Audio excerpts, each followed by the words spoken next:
আল আসাদ পরিবার টানা ৫ দশকের বেশি সময় ধরে সিরিয়া শাসন করেছে। এর মধ্যে ১৯৭১ থেকে ২০০০ সাল পর্যন্ত সিরিয়ার প্রেসিডেন্ট ছিলেন হাফিজ আল আসাদ।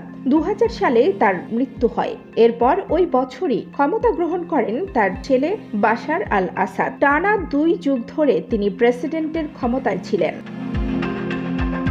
হাফিজ আল আসাদকে আধুনিক সিরিয়ার রূপকার বলা হয়। ১৯৩০ সালে সিরিয়ায় জন্মগ্রহণ করেন তিনি ছিলেন আরব সোশ্যালিস্ট বাথ পার্টির নেতা। ১৯৪৬ সালে দলটির রাজনীতিতে যুক্ত হন তিনি। ১৯৫৫ সালে হাফিজ বিমান বাহিনীর পাইলট হিসেবে যোগ দেন। সিরিয়ায় বাথ পার্টিকে শক্তিশালী করতে হাফিজের ভূমিকা ছিল। ১৯৬৬ সালে দেশটিতে সামরিক অভ্যুত্থানে বাথ পার্টি ক্ষমতায় আসে। প্রতিরক্ষা মন্ত্রী হন হাফিজ। রাজনৈতিকভাবে উচ্চাকাঙ্ক্ষী ছিলেন তিনি। ১৯৭০ সালে নিজ রাজনৈতিক গুরু ও সিরীয় নেতা সালাহ আল জাদিদকে সরাতে অভ্যুত্থান ঘটান হাফিজ। পরের বছরই সিরিয়ার প্রেসিডেন্টের দায়িত্ব নেন তিনি। টানা ২৯ বছর ক্ষমতায় থেকে ২০০০ সালের ১০ জুন দামেস্কে মারা যান হাফিজ। এর মধ্য দিয়ে সিরিয়ায় আসাদ পরিবারের দ্বিতীয় প্রজন্মের শাসনের সূচনা হয়। ওই বছরের ১৭ জুলাই প্রেসিডেন্ট পদে বসেন তার ছেলে বাশার আল আসাদ।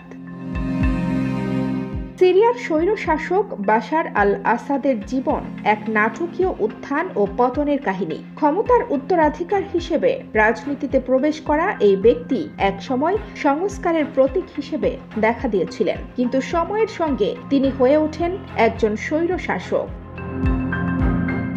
যুবরাজ থেকে স্বৈরশাসক হয়ে ওঠার বাশার আল আসাদের গল্প ক্ষমতা এবং দমন নীতির এক দুঃখজনক উদাহরণ। তার শাসনামল সিরিয়ার জনগণের জন্য বিভীষিকা হয়ে দাঁড়ায়। দেশ ত্যাগের মাধ্যমে তার রাজনৈতিক অধ্যায়ের অবসান হলেও সিরিয়ার জনগণকে এখনো যুদ্ধের ক্ষত এবং পুনর্গঠনের দীর্ঘ পথে এগোতে হবে। ইতিহাসে বাশার আল আসাদ একজন ক্ষমতালোভী শাসক হিসেবে পরিচিত হয়ে থাকবেন, যিনি তার দেশ এবং জনগণের চেয়ে নিজের ক্ষমতাকে বেশি প্রাধান্য দিয়েছেন। বাশার রাজনীতির বাইরে থেকে লন্ডনে চোখের ডাক্তার হিসেবে প্রশিক্ষণ গ্রহণ করেন এবং মূলত চিকিৎসা পেশায় নিয়োজিত ছিলেন। তবে ১৯৯৪ সালে বড় ভাই বাসিলের সড়ক দুর্ঘটনায় মৃত্যুর পর বাশার পরিবারের দায়িত্ব নিতে বাধ্য হন। বাবার নির্দেশে তিনি সেনাবাহিনীতে যোগ দেন এবং রাজনীতির প্রশিক্ষণ নিতে শুরু করেন। মাত্র ৩৪ বছর বয়সে বাশার সিরিয়ার প্রেসিডেন্ট হন। সেই সময় তাকে তরুণ এবং সংস্কারপন্থী নেতা হিসেবে দেখা হয়েছিল। সিরিয়ার জনগণ আশাবাদী ছিল তিনি দেশের অর্থনীতি ও রাজনীতিতে নতুন দিগন্ত উন্মোচন করবেন। কিন্তু ক্ষমতায় আসার পর বাশার দ্রুতই তার পিতার শাসন কাঠামোকে আরো কঠোর করে তোলেন। রাজনৈতিক বিরোধীদের দমন, মিডিয়া নিয়ন্ত্রণ এবং সেনাবাহিনীর মাধ্যমে ক্ষমতা কুক্ষিগত করার জন্য তিনি সমালোচিত হন।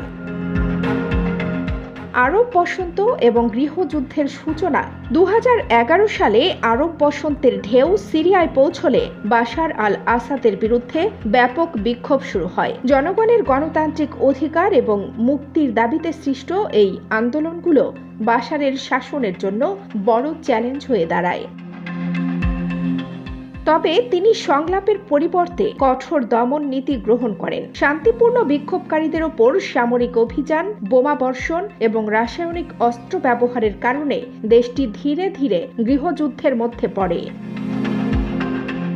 তার পতনের শুরু ২০২৪ সালে। বিদ্রোহী গোষ্ঠী হায়াত তাহরির আল শামের নেতৃত্বে বিদ্রোহীরা সিরিয়ার রাজধানী দামেস্কের দিকে অগ্রসর হতে থাকে। আলেপ্পো, হোমস এবং হামার মতো গুরুত্বপূর্ণ শহরগুলো দখল করে তারা বাশারের সেনাবাহিনীকে পিছু হটতে বাধ্য করে।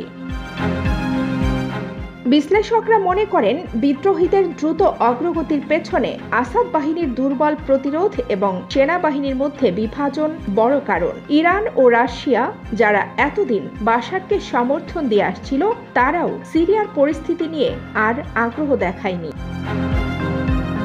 দেশ ত্যাগী বিদ্রোহীরা দামেস্ক ঘিরে ফেললে পরিস্থিতি বাশারের জন্য আরও সংকটজনক হয়ে ওঠে। আন্তর্জাতিক সংবাদ মাধ্যমগুলো জানায়, দামেস্কে বিদ্রোহীদের অগ্রযাত্রা শুরু হলে বাশার আল আসাদ একটি ব্যক্তিগত উড়োজাহাজে দেশ ছেড়ে অজ্ঞাত স্থানে চলে যান। কানিজ ফাতেমা নিপা, খবর সংযোগ।